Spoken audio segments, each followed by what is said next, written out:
Oh.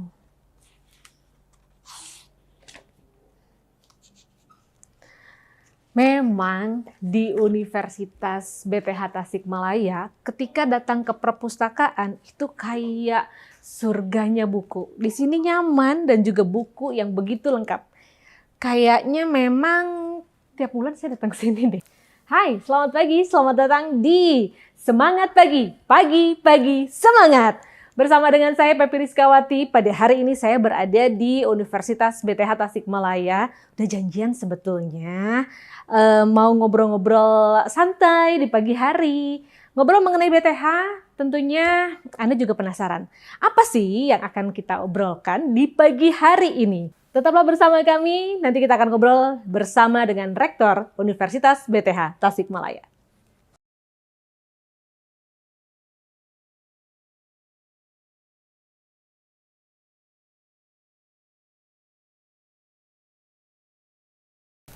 Assalamualaikum Bu. Waalaikumsalam Bapak. Maaf ya, sudah nunggu ya lamanya. Enggak apa-apa Pak, baru datang saya juga Pak. Apa bisa ada rapat juga bentar tadi? Oh habis rapat ya, nggak apa-apa Pak. Saya justru kesini kayaknya kecepetan Pak. Soalnya ini kalau di perpus saya favorit, hobi banget. Ya? Alhamdulillah. Iya, tempatnya nyaman. Ini juga bantal sebetulnya tadi udah siap-siap aja Pak. Ternyata Bapak sudah datang. Terima kasih Pak. Kita pengen ngobrol-ngobrol sebetulnya dengan Bapak, kemudian kita mengupas mengenai Universitas BTH Tasikmalaya. Namun sebelumnya kita sapa dulu Pak. Siap. Ya, hai, semangat pagi. Bersama dengan saya Pepi Rizkawati dan sekarang dengan Profesor Dr. Riswanto MSI selaku Rektor dari Universitas BTH Tasikmalaya yang sudah berada di samping saya dari tadi janjian. Dari kemarin ya Pak kita janjian ya Pak ya. Siap. Akhirnya bisa bertemu. Kalau misalnya gini Pak, kita ngobrol-ngobrol. Tadi ada kesibukan apa Pak di sebelum kesini Pak? Biasa ada kajian juga. Rutin kegiatan kita di BTH kan pagi hari Kamis jam 8 sampai jam 9 ada kajian. Habis itu ada diskusi sedikit dengan Wakil Rektor tentang beberapa hal yang harus dikerjakan hari ini. Rutinitas harian. Rutinitas harian. Ya. Jadi istilahnya morning briefing ya Pak ya? Siap. Kalau begitu. Ya. Kalau misalnya untuk yang kajian bersama dengan mahasiswa semua Pak? Semua. Dan juga dosen-dosennya ya Pak? Semua sivitas akademika mulai dari yayasan UPK kan ada 5. Bukan cuma UNIF ya. Jadi mulai dari yayasan, UPK lain sama BTH di UNIF juga dengan mahasiswa. Alhamdulillah mulai ramai. Oke, program-programnya memang kalau di BTH tuh banyak banget ya Pak ya. Alhamdulillah. Termasuk juga dengan bangunan, dengan fasilitas yang memang terus berkembang Pak. Siap. Kayaknya dari tahun ke tahun tiap kali saya datang ada aja yang baru. Yayasan juga sangat mensupport di fasilitas. Kita sangat fasilitasi lah dengan kebijakan dari yayasan juga. Nah itu Pak, dengan fasilitas yang ada di Universitas BTH, kemudian dengan sumber daya manusia ataupun dosen-dosennya yang saya yakin itu pasti luar biasa pula.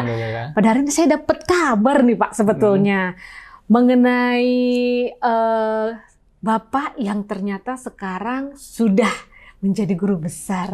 Itu ketika saya dapat kabarnya, bangga banget Pak. Alhamdulillah. Ya ampun. Makasih. Beberapa saat nggak ketemu, tiba-tiba ketemu udah jadi profesor. Alhamdulillah. Selamat ya Pak ya. Selamat. Saya ucapkan. Makasih atas selamatnya. Tapi prosesnya kayaknya gimana tuh Pak? Boleh ngobrol-ngobrol, ceritakan sedikit gimana? Lumayan cukup panjang ya. Mungkin kalau dari terakhir saya fungsional terakhir itu tahun 21 ya, Juli 21 ya. Jadi hampir 2 tahun lebih. Karena kan kalau syarat dosen kita mengajukan untuk jabatan di atasnya itu minimal 2 tahun.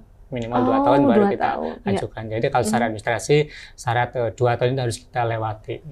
Udah nggak 10 tahun ya? Kalau syarat itu syarat wajib 10 tahun mah. 10 tahun memang wajib. Tiap tingkatnya harus 2 tahun minimal. Begitu. Kalau syarat GP memang 10 tahun harus menjadi dosen tetap. Itu memang tetap tetap ada. Sampai sekarang aturan baru juga masih ada.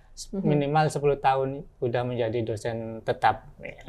Sama kemudian untuk syarat-syarat lain biasalah ada tridharma, mulai dari pembelajaran, kemudian penelitian, publikasi sama pengabdian. Itu syarat standar kita untuk ajuan guru besar. Itu. Cuman tadi kan kalau ke guru besar kan ada syarat khusus, ada syarat tambahan ya. Itu yang harus dipenuhi.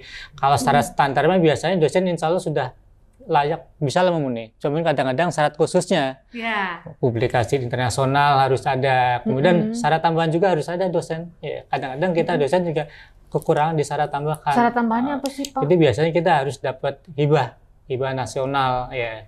Yang bukan seleksinya nasional, jadi mau nggak mau dosen juga kalau programnya alhamdulillah dari pemerintah kan tiap tahun ada. Tinggal kita sebenarnya dosen mau nggak sih submit proposal. Insya Allah kalau kita aktif mungkin suatu saat bisalah dapat kesempatan dapat hibah. Alhamdulillah saya mulai tahun 2013 kayaknya. Alhamdulillah sejak awal di sini 2009 mulai dapat hibah itu 2013. Alhamdulillah hampir rutin tiap tahun saya dapat untuk hibah. Itu jadi kesempatannya tiap tahun ya Pak? Tahun, karena saya memang ini kesempatan, jadi ya setiap tahun saya harus ngajuin itu. Karena terus terang kalau dari kita di Univ kan untuk pembiayaan untuk penelitian kegiatan beda masih kecil lah. Masih kecil lah. Makanya kalau pengen besar ya mau nggak mau harus cari di luar. Alhamdulillah kementerian banyak programnya, salah satunya tadi hibah. Insya Allah dananya juga lumayan besar, mulai kalau yang sekarang malah lumayan besar. Dari akademik aja yang pemula aja dapat 50 juta sebenarnya maksimal. Berarti yang dosen-dosen yang sudah senior, jadi di atas 100 lah insya Allah bisa dapat. Yang penting syaratnya tadi ngirim lah. Kalau memang syarat administrasi udah memenuhi syarat, mau nggak mau dosen mah harus intensif. Tiap tahun ngirim, insya Allah pasti kesempatannya ada ya. Itu syarat, memang syarat tambahan. Sebenarnya bisa diganti juga, bukan cuma dapat hibah. Selain itu mungkin ya bisa alternatif mereview lainnya. dari jurnal internasional. Biasanya kalau kita pernah publikasikan, pasti akan dapat undangan untuk mereview artikel dari jurnal internasional. Ya, makanya kita mau nggak mau harus terima gitu lah, karena itu mereview mah pekerjaan sukarela. Kadang-kadang dosen itu nggak mau ya, karena mereview itu juga harus membaca, memahami dan tadi mengevaluasi ini kekurangannya apa sih tulisan, kan kita harus memberikan saran juga, biar artikel yang kita review ada perbaikannya. Kadang-kadang dosen karena sukarela, karena mereview itu sukarela, udah bahasa Inggris kita nggak dibayar, harus butuh waktu gitu, makanya dan di deadline biasanya. Ada deadline. Ada deadline. Aku kira nggak ada deadline, Pak. Ada deadline, maksimal biasanya 1 bulan mereview gitu. Makanya kadang-kadang kita nggak mereview artikel mungkin sekitar 15 sampai 25-an lah. 15 gitu. Sampai 20 ya. Karena kita harus membaca, memahami, kan harus ngasih saran untuk perbaikan. Makanya itu kadang-kadang dosen ya tadi nggak masuk ke situ. Jadi nggak semua dosen kadang-kadang nggak konsen juga. Minimal kalau udah tahu syaratnya mau nggak mau, minimal kita ada beberapa artikel yang harus kita review kalau ada undangan. Karena ada kepentingannya kita juga gitu loh. Sebagai syarat tambahan juga sekalian untuk membantu ya, Pak, kita gitu. Kemudian juga bisa diganti juga kalau kita misalkan bisa pembimbing dokter. Kalau di kita kan studi dokter kan belum ada. Mau nggak mau harus kolaborasi dengan perguruan tinggi lain ya kayak Unpad, ITB. Biasanya ya tadi kita itu bisa diajak kolaborasi dengan pembimbing kita pas kita kuliah S3.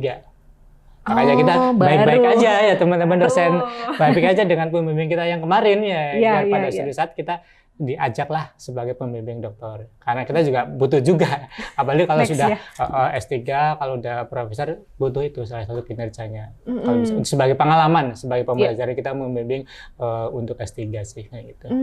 Kalau waktu Bapak berarti ikutnya untuk kebanyakan yang dana hibah itu ya Pak ya, yang hibah tersebut ya. Kalau misalnya untuk yang jurnal review tersebut sempat ada juga Pak.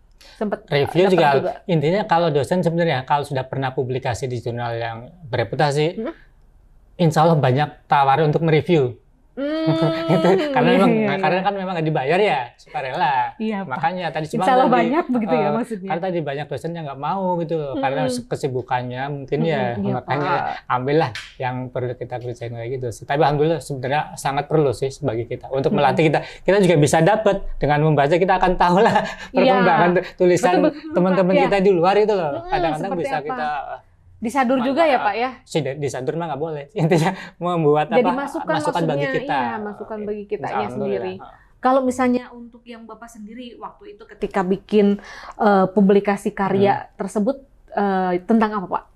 Kalau saya bidangnya itu di kimia medicinal ya. Jadi desain obat dan ini untuk penemuan obat lah. Makanya saya kebanyakan penelitian ataupun penulisan di sintesis sama desain-desain senyawa obat.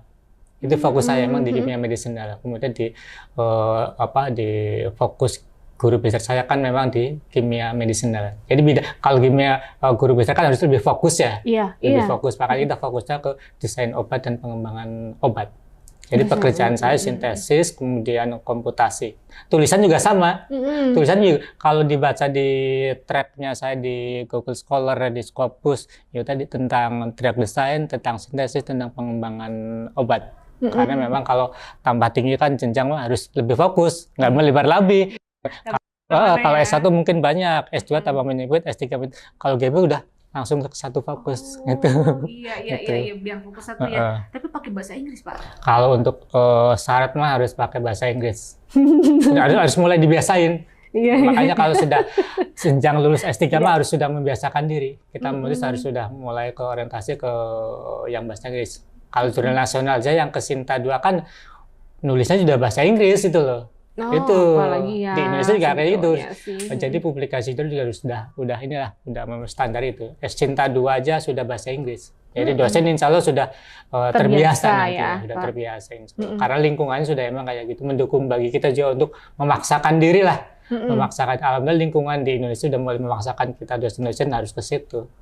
Iya, tinggal nanti ke mahasiswanya juga ya Pak ya kalau begitu. Alhamdulillah mahasiswa juga kalau di PTA sudah mulai banyak belajar juga. Untuk setiap tugas akhir kan kita juga orientasinya punya target biasanya. Mahasiswa ini kalau emang kelihatannya mahasiswanya bagus dan kerjanya bagus, biasanya kita langsung kita target. Oh ini kayaknya bisa masuk ke jurnal nasional Sinta 2 ini, Sinta 1. Kadang-kadang kita yang ke internasional. Di awal kita biasanya sudah kayak gitu. Karena kita dosen memang harus di awal harus sudah merencanakan punya mappingnya gitu loh. Satu mapping, kedua juga memang harus lebih sensitif ya Pak ya. Ini sepertinya gitu udah bisa dilihat lah ini kira-kira bisa aja. Didampingi ya Pak? Iya pasti. Pendampingan secara langsung.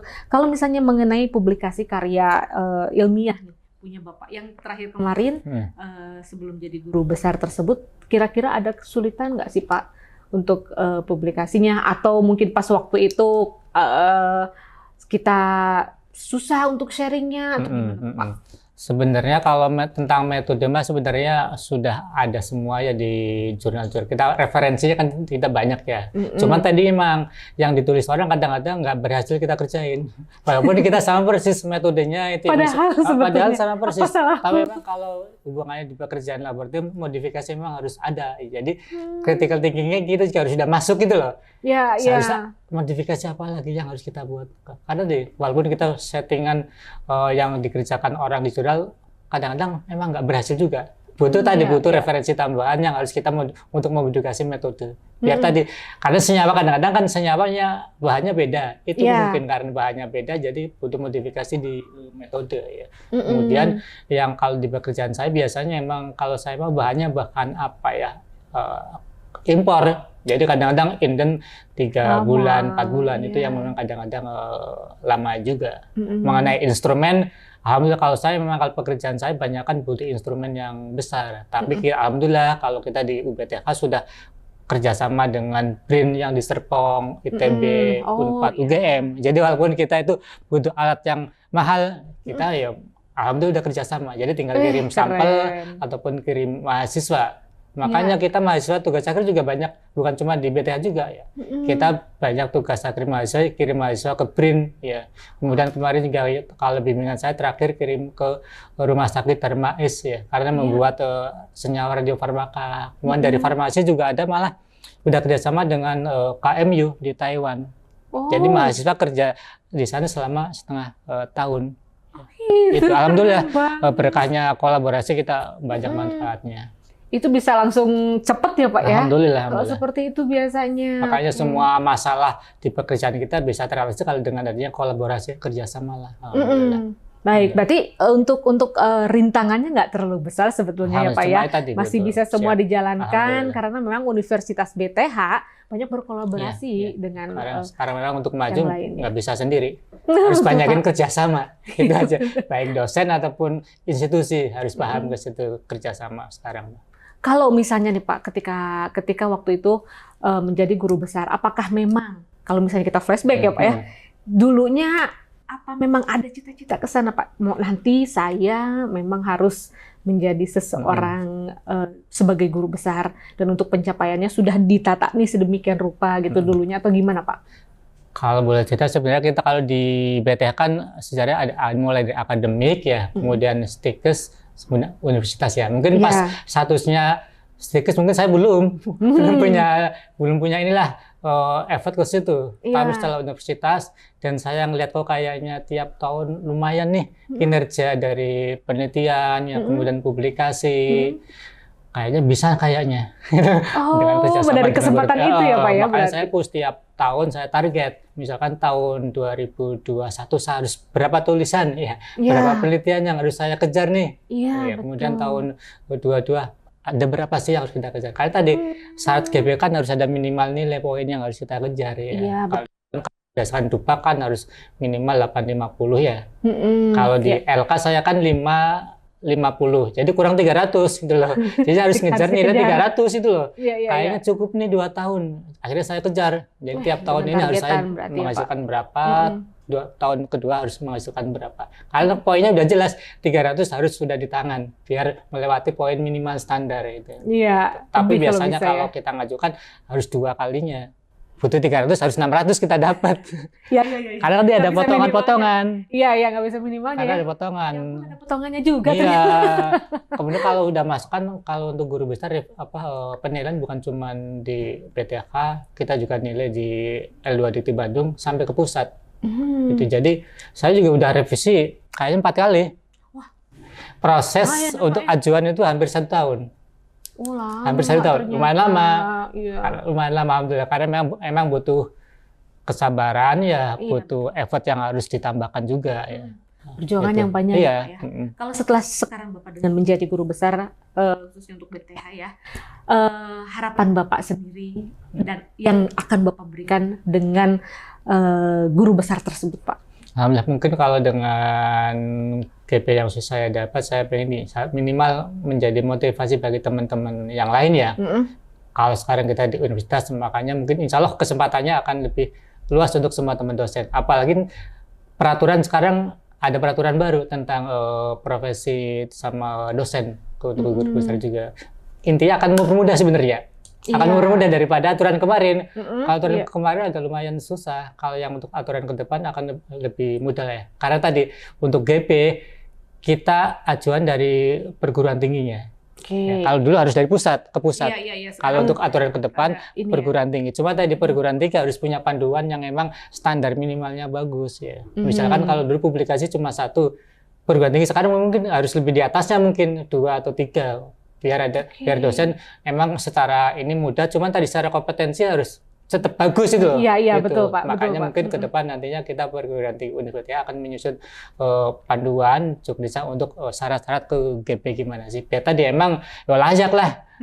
Betul. Dengan kemudahan aturan kita harus juga memiliki kompetensi yang benar bagus ya. Kemudian juga mungkin dengan GP ini saya mungkin akan lebih membimbing teman-teman dosen ya, kemudian mahasiswa. Syaratnya mungkin untuk biar kapasitas perguruan tinggi juga akan lebih bagus lagi ya. Kemudian tadi kontribusi ke masyarakat semoga sih akan saya upayakan ya, karena mungkin kemarin ke masyarakat kurang. Dengan GP akan lebih tertantang lagi biar ilmu yang saya dapatkan harus bisa dimanfaatkan di masyarakat. Makanya saya mulai punya tantangan juga biar saya akan implementasi di masyarakat adalah mulai. Jadi ada kerjasama dengan kampus, masyarakat, lebih luas lagi lah. Nah, ya, siap. Baik pemirsa, dengan Bapak yang sekarang ini telah menjadi guru besar di Universitas BTH Tasikmalaya, ini memacu para dosen lainnya untuk mengikuti jejak dari Bapak karena sudah ada jalannya nih. Tinggal kita mengikuti dan juga meminta arahan petunjuk dari Bapak. Semoga implementasinya ke masyarakat juga berguna ya Pak ya. Dengan Bapak menjadi guru besar, sekali lagi saya ucapkan selamat Bapak. Ini saya juga sebetulnya janjian dengan Pak Asep. Saya ngobrol-ngobrol mengenai penerimaan mahasiswa baru yang memang sekarang udah akan masuk ke 2025 kan ya. Sudah akan penerimaan lagi. Kita pengen ngobrol-ngobrol lebih lanjut. Terima kasih Bapak untuk waktunya. Sama-sama. Nanti kita ngobrol-ngobrol lagi ya Pak. Ketemu lagi. Terima kasih.